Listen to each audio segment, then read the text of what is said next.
Lincoln 30 to dispatch. 8030, go ahead. Yeah, that's a wild goose chase over here at Nakatomi Plaza. Everything here's okay.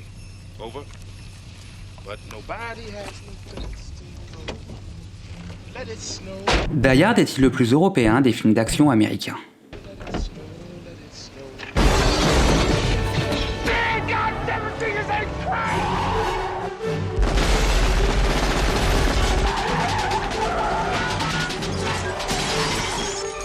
Welcome to the party, pal! I know what you're thinking.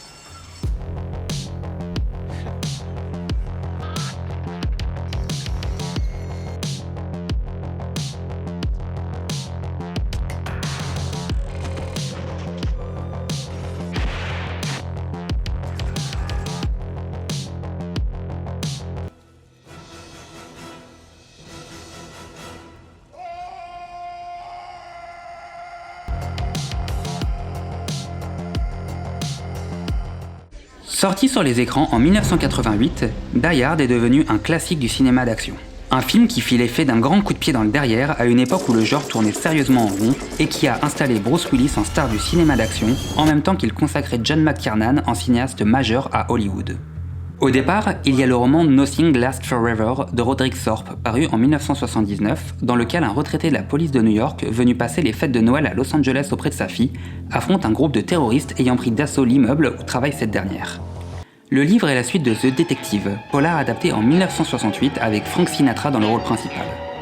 L'éditeur, prévoyant une adaptation rapide au cinéma, pousse l'auteur à se tourner vers le genre du film catastrophe, grand pourvoyeur de succès dans les années 70 avec The Towering Inferno et The Poseidon Adventure.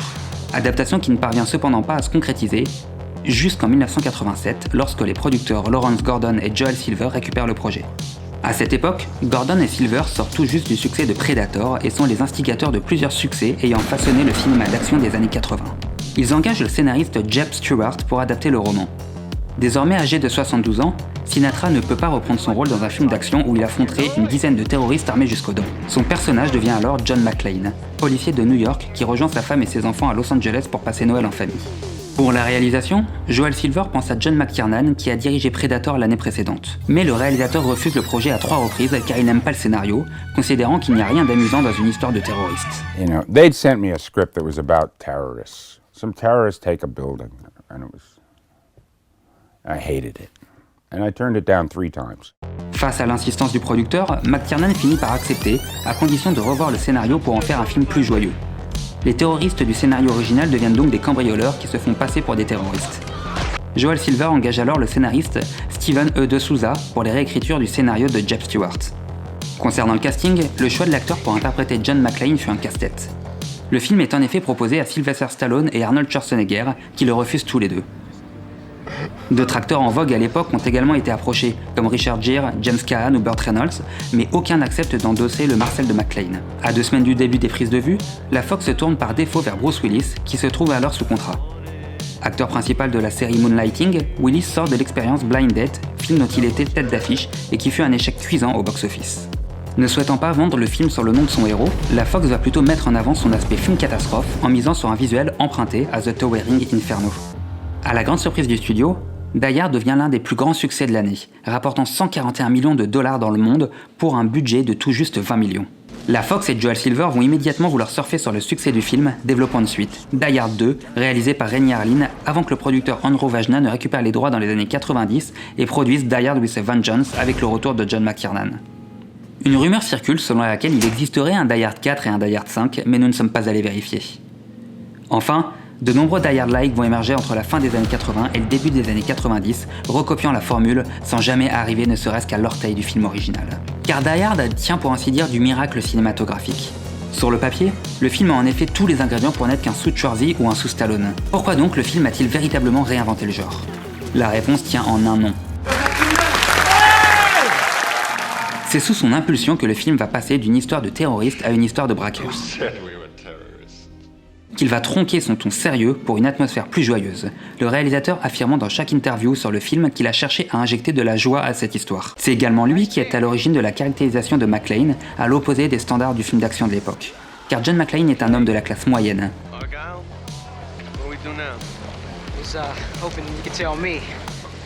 It's my first time driving a limo. It's okay. It's my first time riding in one. Son premier réflexe face à la prise d'otage est de se cacher. Il tente d'appeler du renfort plutôt que d'affronter les terroristes, Mayday. Anyone copying Channel 9? ne tire qu'en cas de légitime défense,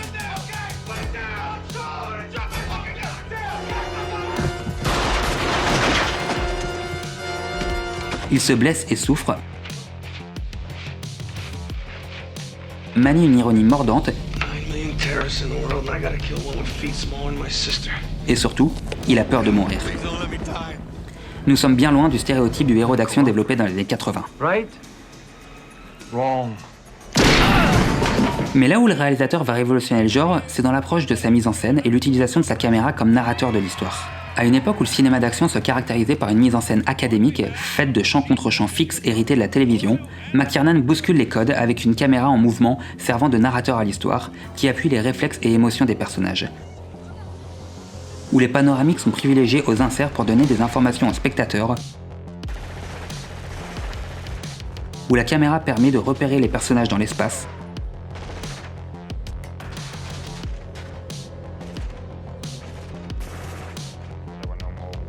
où les travelling indiquent vers où regarder à l'écran, et raccorde plusieurs plans en mouvement.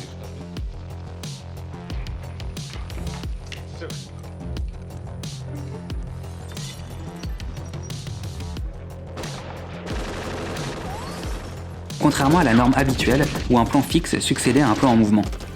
Une approche inédite dans le cinéma d'action et plus généralement à Hollywood qui est due uniquement à son réalisateur, qui est allé puiser dans sa culture et son expérience personnelle pour parvenir à ce résultat. John McTiernan a baigné très tôt dans la culture européenne et pas seulement cinématographique.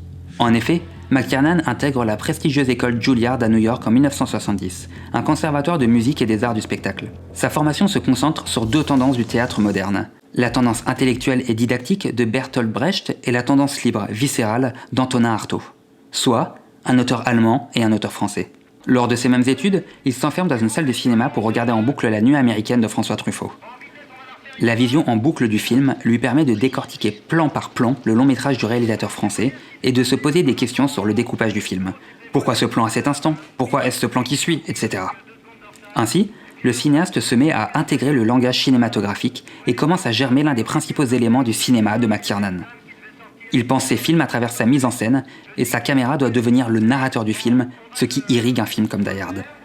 Mais sa culture ne se limite pas au cinéma. Le réalisateur répète dès qu'il le peut en interview s'être inspiré de Shakespeare pour construire son film et lui donner un aspect plus joyeux.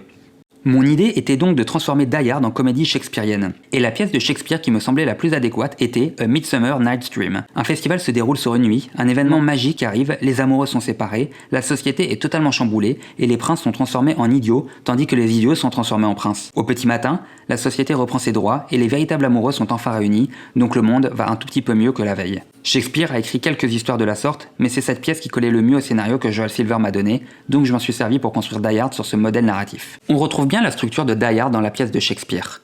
L'histoire du film se déroule en une nuit. L'événement magique devient tragique avec cette prise d'otage.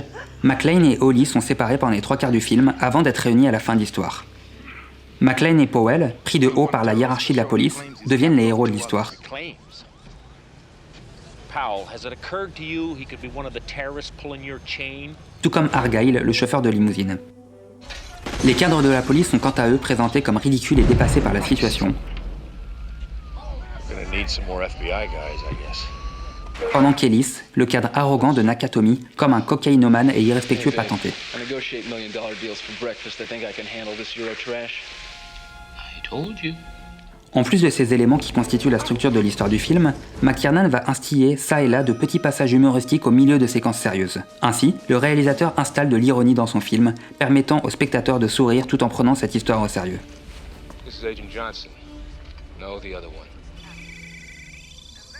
It's gonna go. It's gonna go! Puisqu'il est question de joie dans Die Hard, ce n'est pas un hasard si McTiernan choisit d'avoir recours à la 9e symphonie du compositeur allemand Beethoven lors de l'ouverture du coffre-fort par l'équipe menée par Hans Gruber.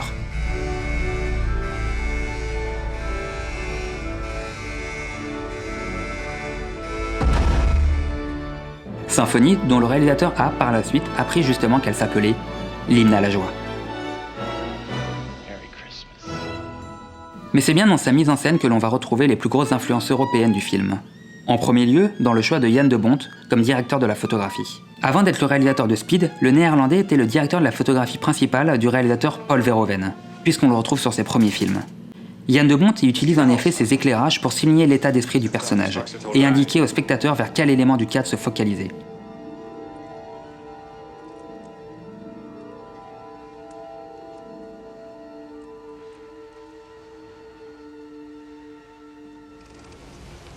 Not anymore. Une pratique que l'on retrouve dans Die Hard, mais poussée encore plus loin, jusqu'à l'utilisation de flares lumineux inédites à l'époque, mais qui depuis a été reprise avec un intérêt très discutable.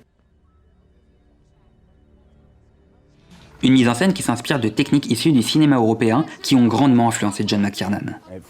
Techniques from any films that I found interesting. A lot of what I did in the first Die Hard, and to some extent in the second, but were things I got from Bertolucci or from Paul Verhoeven or from Jan Kadar. Si l'on en croit le réalisateur, il a donc puisé chez des réalisateurs comme Paul Verhoeven et Bernardo Bertolucci pour donner à Die Hard son style si particulier. Deux films ressortent particulièrement, The Fourth Man du cinéaste hollandais et The Conformist du cinéaste italien. On y retrouve en effet tout ce qui caractérise la mise en scène de Die Hard. La caméra en perpétuel mouvement pour situer les éléments du cadre, les mouvements de caméra pour souligner l'état d'esprit du personnage, l'utilisation de panoramiques pour gérer l'espace et donner des informations au spectateur,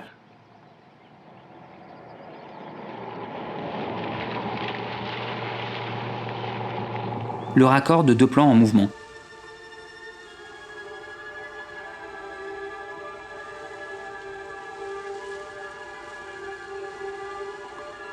on retrouve même dans Die Hard plusieurs plans ou idées de plans issus de The Conformist. La macchina non la vendo. Vendo la casa. Voglio girare l'Europa. Alberi è nato per viaggiare. C'est là le véritable génie de John McTiernan, aller puiser son inspiration dans un cinéma totalement opposé et se réapproprier des techniques de mise en scène pour les adapter à un film d'action, ce qui a pour conséquence de rendre l'action plus lisible, plus dynamique et la vision du film plus fluide. Est-ce que cela veut dire que Die Hard est un film européen? Non, il s'agit d'abord et avant tout d'un film de John McTiernan.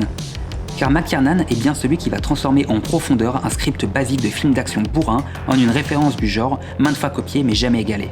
Il réitérera d'ailleurs l'exploit en 1995 avec Die Hard with a Vengeance, où son style pris sur le vif finira par devenir une norme à partir des années 2000, majoritairement pour le pire, confondant le chaos du film de McTiernan avec illisibilité. C'est d'ailleurs l'un des paradoxes qui entourent la carrière de McTiernan. Le réalisateur a offert parmi les plus beaux fleurons des années 80 et 90, sans jamais être connu par la presse, l'académie et même une partie des cinéphiles à sa juste valeur. Il n'a plus retrouvé les plateaux de cinéma depuis l'excellent Basique en 2003. Il s'est même retrouvé 1 an en prison pour parjure à la suite de l'affaire Pelicano, qui a secoué le tout Hollywood, mais dont il est le seul à avoir été inquiété. Mais, à l'image de John McClane, le réalisateur est tenace et on garde espoir de le revoir un jour derrière une caméra pour balancer à la gueule de l'industrie. En complément, nous vous recommandons chaudement le hors-série du magazine Rockyrama consacré au film, qui revient sur l'ensemble des étapes de sa production à travers des interviews des différents membres de l'équipe, du monteur au scénariste en passant par le réalisateur John McTiernan.